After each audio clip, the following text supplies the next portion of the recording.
in ko da ga muku ni zan ga ni ina ga mu billahi la ilaha illa huwa shehunne ba haka sai ba idan khalifa bai fita yayi aiki yana addinin musulunci ba to maimakon ya zama khalafu to zai zama khalifu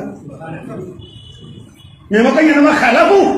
mamayi na farai magaji na farai to wallahi zai zama khalifu shine bugun magaji فخلف من بعدهم خلف أضاءوا الصلاة واتبعوا الشهوات فسوف يلقون غيا الله يسلم فخلف من بعدهم خلف تنمونا نمغادا فخلف من بعدهم خلف مونا نمغادا suka maye bayan su farkon mugun aikin da suka fara yi أضاءوا الصلاة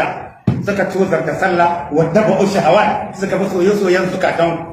su فسوف يلقون غيا da sanin za su haɗu da azabar kai gayyo wani katotar rami ne a cikin wata jahannama ita kanta wata jahannaman tsoron sa take tana neman tsari da shi wannan maganar zan mu faɗe ta ba ko za a ji daɗi ko ba za a ji daɗi ba domin da wani ya zage ku ya gaya muku wannan kalmar domin gara ba za mu zage ku ba amma za mu gaya muku wannan kalmar illa huwa ku fito iyayenku da suna nan da rai ba za su bar waɗannan abubuwan ba sa magana ba amma kun zauna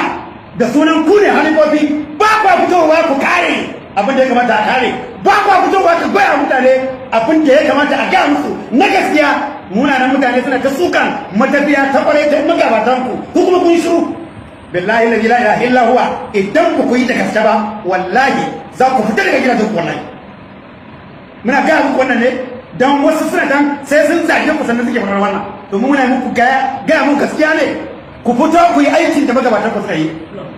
kowa ya san waɗannan malaman waɗannan ce wannan ba su da aiki sai koyarwa ba su da aiki sai wa'azi ba su da aiki sai yawo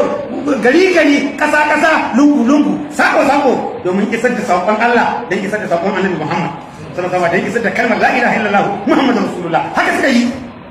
suka yi gaba ɗayan su ba wanda ya zauna kuran ya ce more ku ne za ku zauna kurin kumore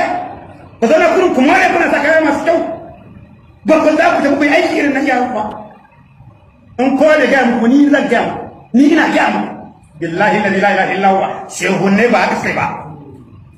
idan khalifa bai fita yayi aiki yana addinin musulunci ba to maimakon ya zama khalafu to zai zama khalifu maimakon ya zama khalafu mamayi na farai magaji na farai to wallahi zai zama khalifu shine bugun magaji فخلف من بعدهم خلف أضاءوا الصلاة واتبعوا الشهوات فسوف يلقون غيا Allah ya sani bakaramin bari bakalbun tuni muna nan magada bakaramin bari bakalbun muna nan magada suka maye bayan su farkon mugun aikin da suka fara yi a babu salata suka tuzar da sallah wa dabu shahawat suka bi soyayyen zukatan su ba sa koyar daura gayya da sanin za su haɗu da azabar kai gayyo wani katotar rami ne a cikin wata jahannama ita kanta wata jahannaman tsoron sa take tana neman tsari da shi wannan maganar zan mu faɗe ta ba ko za a ji daɗi ko ba za a ji daɗi ba domin da wani ya zage ku ya gaya muku wannan kalmar domin gara ba za mu zage ku ba amma za mu gaya muku wannan kalmar billahi la ilaha illa huwa idan ku kwata kun yi wa'azi irin yadda baka ba don wasu kai ba wallahi mutum zai zama ba khalifa ba zai zama khalida mai tabra al'amura Allah subhanahu wa ta'ala ya firke mu